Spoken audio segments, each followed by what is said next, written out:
Well, this is one of my favorite meetings of the year because we get to hear from our youth and to see what's going on in their minds and listen to what they've put together for their little essays for my mayor's scholarship. I want to thank Ms. Ishihara once again for donating her stipend to this fund. And I'm excited to hear each one of you come up and read your essays. So what I will do, I will call you up one at a time, come and read your essay, we'll take a picture, then we'll have the next one come up, and when we're all finished, we'll take a group picture with everybody there, okay?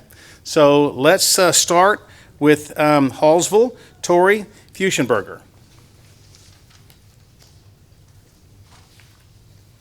Hi. Hello. Okay. 18 years ago, on February 27th, was the day I was born in a small town in West Virginia. It has many supermarkets, restaurants, and places to pick up fast food. It even has a historical district and cruising nights every third Saturday in the summer. There are loads of small businesses with very kind shopkeepers and churches on most corners. Within the walls of this city are unexplainable amounts of gossip and catty-type people. It's ironic from what you'd normally hear about the people from there. Tales that are told of these places are always of sweet and kind-hearted people who would give you the shirt off of their back. These types of people do exist, but they're more of a rare breed in these times. The management has attempted to restore Princeton to its former glory, but they failed. A new mural didn't fix the problem of low-income families.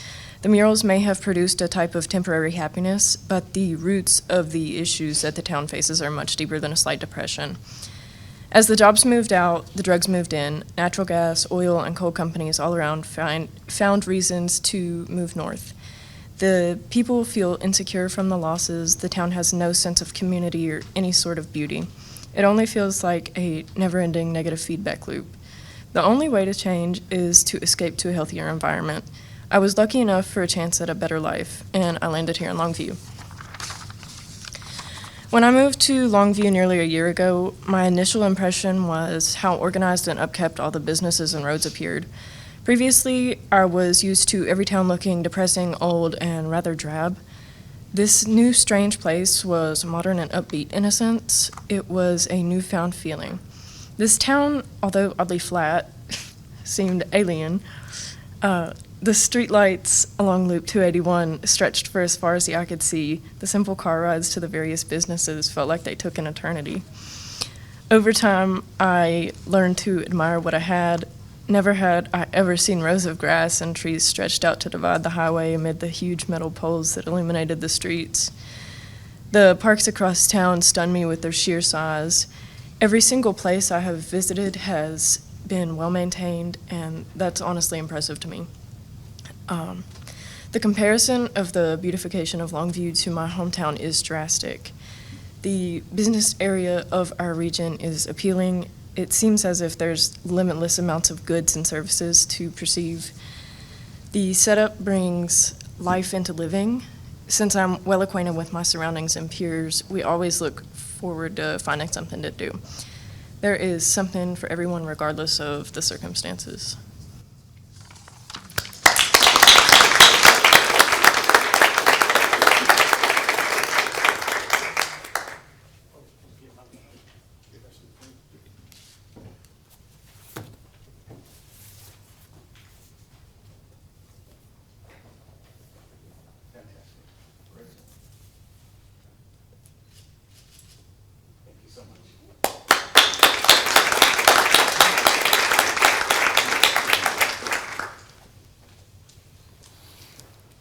For those of y'all who aren't aware, we normally have a topic that the students have to write an essay on. And this year, I deviated from that, and I just told them they could write on whatever they wanted to, but they had to impress me. So you can see how this has already come off to a really good start. So thank you for your essay, Tori. Wonderful. Our next one is from Longview, Lillian Purdum.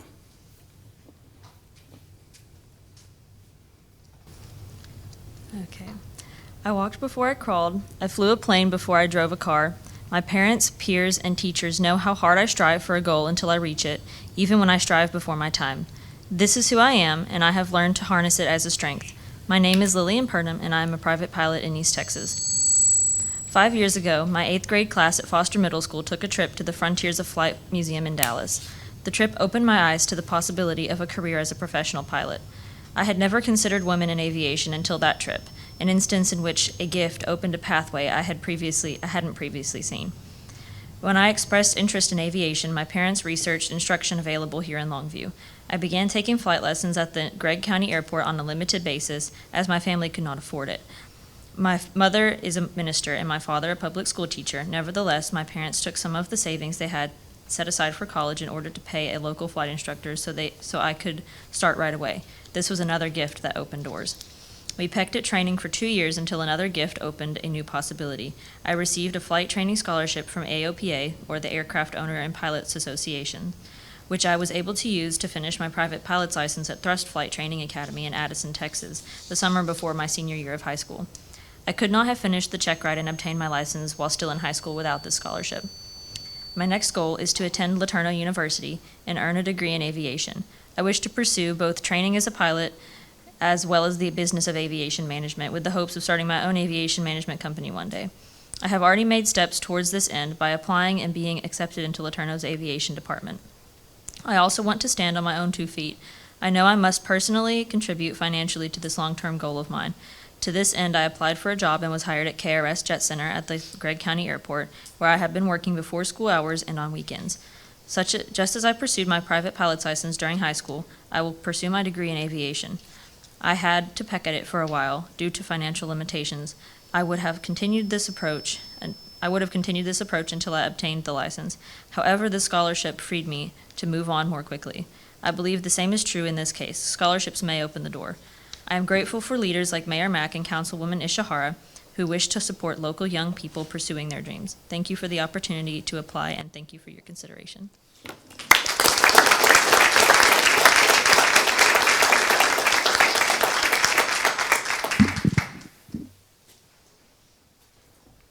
could you not choose that one? One of the ladies. Thank you.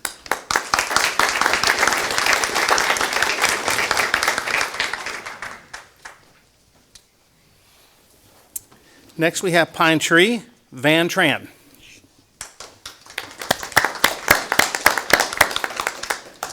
Not everything that is faced can be changed, but nothing can be changed until it is faced. James Baldwin. I lived up this quote for 3 years straight now, and let me tell you the story of why I have been thinking this quote is meaningful to me in every other way.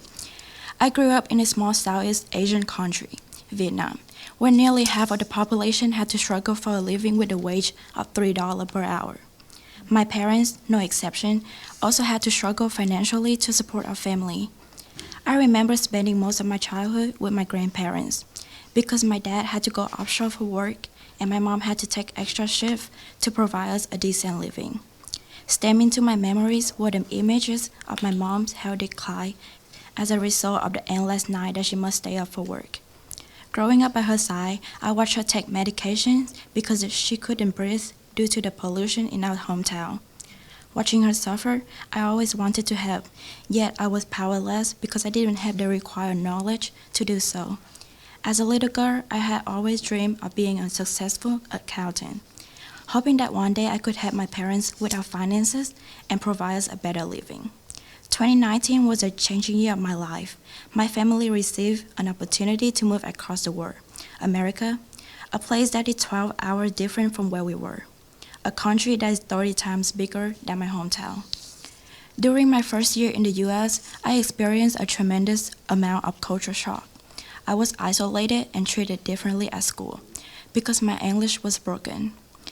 And because I grew up in a place where the majority couldn't even locate it on the map. Day by day, I became more depressed because I started losing myself. I didn't know what to do or who I was at that time. I feared being hurt. My young self tried her best to hide herself in her own world and cover up her feelings. While in my junior year of high school, I developed a passion for math and numbers. I remember spending my spare time doing research about numbers, some tricks about math. As I became more interested in math, I eased my mind from the bad experience I had at school and no longer felt lonely or depressed. With this factor combined, I came to realize my choice to pursue a career in financial management. Now as a senior preparing myself to go to college in less than 3 months, I am proud of myself for what I have accomplished for the past 3 years. Everyone somehow or has the lowest point in their life. But the point is, are you ready to face it yet? And the way you will face it will make a big difference in your life. Future is brighter if you try your best in everything you do.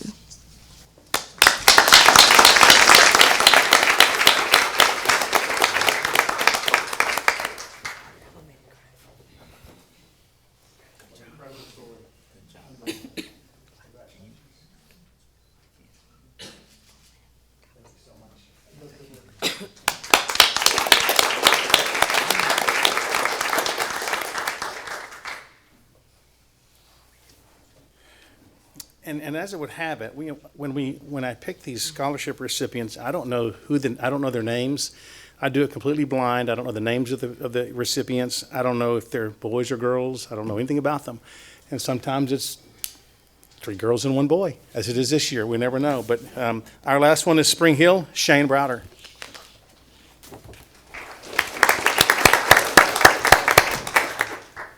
Sweating in the blistering heat of my dad's mechanic shop, I checked the stock market on my phone to realize that I made more money in the first hour of the trading day than I would make all week working.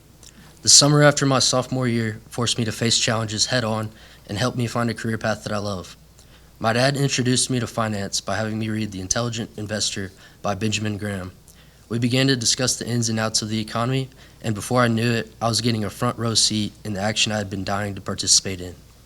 My mom opened a custodial brokerage account using the $2,000 that I'd earned that summer, and I began reading everything I could about how the stock market works. My eyes widened and my stomach dropped when I opened the trading application on my phone for the first time and realized how intricate and intimidating the stock market was. While staring at numbers dancing around my trading screen, all I could see was potential. As the summer went on, I had a burst of success. Since we were in an expanding economy and interest rates were poised to go higher, I had bet that the financial institution Goldman Sachs would trade higher. During the next 3 weeks, my idea had come to fruition, and my $2,000 investment had earned a profit that brought me to $3,400. Trading had become a considerable part of my life, and I began to explore new market areas. As I scrolled through the charts of different financial products, I saw that I had enough money to hold a soybean future. Looking at a clear downtrend, I bet that they would go lower, not knowing that there was an acreage report the following day. The next day, my trading account had been decimated. As the news came out, it had only taken 5 minutes for me to lose over $1,200. As I stared at my phone, I remember angrily saying to my dad, "I wish I would have lost it all so I don't have to worry about trading ever again." Although it was a significant setback, it also forced me to evaluate where I'd gone wrong. I had recognized that I'd been overconfident. For the next couple of months, I began to create a system for trading that aided in managing the emotional aspect of trading with my own money and the overall risk-to-reward ratio I would be participating in during a trade. From this point forward, I began to analyze I began to analyze both sides before taking a trade and found tremendous success. The fruit of my hard work had finally blossomed. Between February and October of 2022, I had made hundreds of trades and acquired a total profit of $60,000. Trading during my high school career taught me that I could amount to anything as long as I have grit and draw lessons from the past.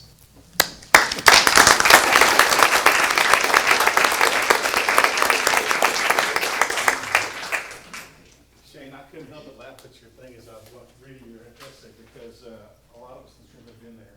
It looks a lot easier than it is, doesn't it? Congratulations, young man. Keep up the good work. All y'all come on back up here. Come on, ladies.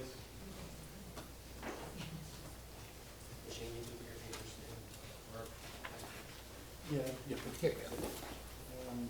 Richard, how are we gonna line this up? There's just 2 on one side, 2 on the other, so only 1. That's Okay, perfect. Hold on, am I the tallest one in this picture? You are this time. Okay, no, I'm changing. So you take 1. And last time.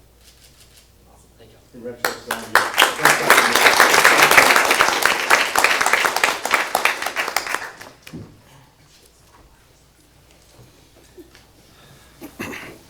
So as you can all see, our future is very bright with our young people in this world that are being educated in all of our high schools. Congratulations to all the high schools and the instruction that they're giving to our young people, because it's a reflection of where they go every day and what they get to do and experience. And it's great to hear their minds work and see what they've come through. So thank you all so much for participating, and I expect great things out of all four of you all. We'll keep in touch and we'll monitor your progress, okay? Thank you all.